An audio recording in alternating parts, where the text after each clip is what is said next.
दोस्तों, हलाल खानों में कुछ छुपे हुए बुरे असरार जायके हैं जिन्हें ढूंढा जा सकता है।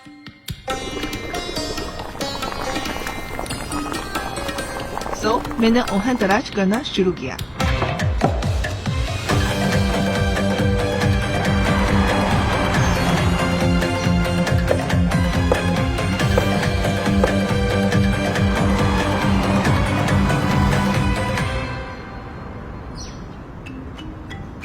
फिर आखिर हमने मास्टर मा से मुलाकात की। बताया गया कि उनका हमदम अपने हलाल खानों की वजह से मुकामी इलाके में बहुत मशहूर है। 对，我们家就是做那个正宗清真酒大碗的，要是说吃酒大碗就上我们家去就行，就在前边村里，吴营村。मास्टर मा हमें अपने गांव वुयिंग ले गए। वुयिंग नामी गांव में हर शाही हमदम के बाद से लोग आबाद हैं, क्योंकि हुई कौमियत के लोग सन 1304 से वुयिंग नामी गांव में मुंतकिल हुए, इसलिए उन्हें अब यहाँ रहते हुए 700 साल हो चुके हैं। मुकामी आबादी अब 5300 अफराद पर मुश्तमिल है। इनमें ज्यादातर हुई कौमियत के बाशिंदे हैं। बिलाशुबा मुकामी खाने में इस्लामी तहजीब की खुसूसियात हैं।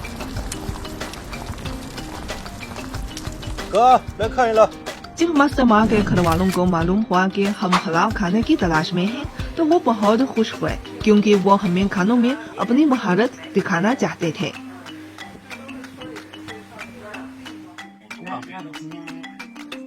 अभी अंकी ने कहा कि आज वो हुई कौमियत के मेहमानों के लिए खुसूसी पकवान तैयार करेंगे। इन पकवान का एक खास नाम है जोदावन, यानी 9 बड़े बर्तन। इनमें बीफ, मटन, मछली और सब्जियां शामिल हैं।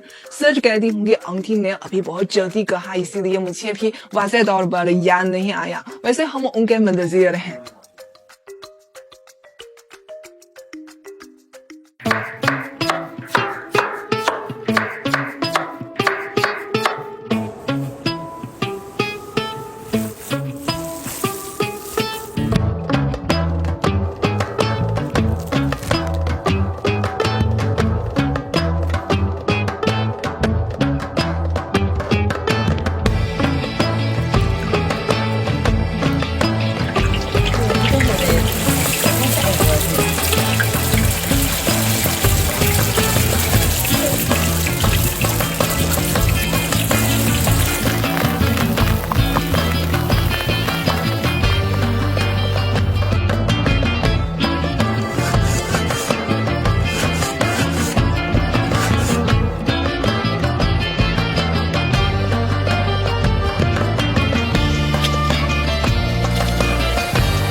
माँ ने कहा कि 9 बड़े खाने बुनियादी तौर पे बीफ, मटन और चिकन से तैयार होते हैं, लेकिन इनमें गोभी, समुद्री पौधे, भिंडियाँ, टोफू और दीगर सब्जियों को भी शामिल करना जरूरी है, क्योंकि यहाँ के पकवान गोश्त और सब्जियों के इम्तिजाज पर मुश्तमिल होते हैं।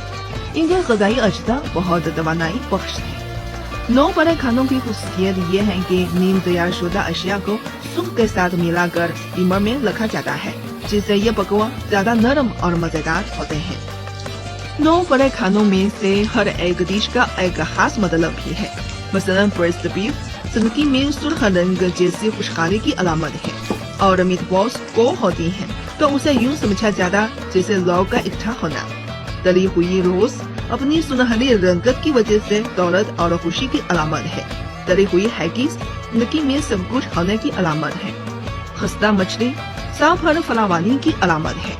पुरस्त चिकन खुशकिस्मती की अलामत, जबकि मिक्स सब्जियां एक अच्छी फसल की अलामत है। पकवान तैयार हो गए हैं।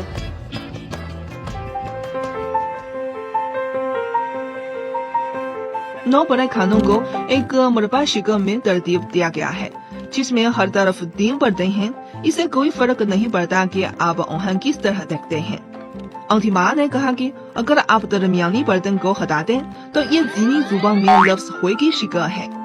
यह हुई कौमियत की अलामत को जाहिर करता है और साथ ही साथ ये लफ्ज हुई घर वापस आने की भी अलामत है। इसलिए इन पकवानों से ये जाहिर किया जाता है कि मेहमान खानदान के अफराद की तरह होते हैं और इनका घर वापस आने पर खैर मुकदम किया जाता है, और इससे मेहमान नवाजी में कोई कौमियत के खुसूसियात और जोश का इजहार होता है। मुझे ये डिश बहुत अच्छा लगता है। इसके बाहर लोटस रूट है और अंदर मेरे ख्याल में कबाब जैसा है।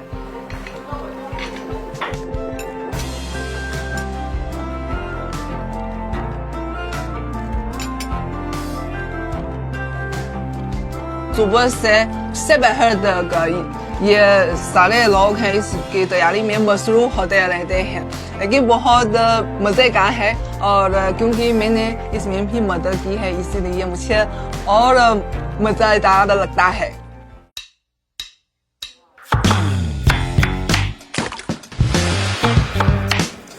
आज का फूड मूवमेंट बिलाशुबा सबसे ज्यादा दिल को छू लेने वाला है। चीनियों के लिए खाना किसी की भूख मिटाने की जरूरियात से कहीं ज्यादा है। यह खुशी और गम बांटने का एक जज्बाती रिश्ता है। हमने हुई कौमियत के अपने दोस्तों के जोशो खरोश को दिल की गहराइयों से महसूस किया। यह है अच्छे खाने का हकीकी मफहूम, और वो राज जो नस्ल दर नस्ल मुंतकिल होता आ रहा है। हलाल खानों की तलाश आज कामयाब हो गई।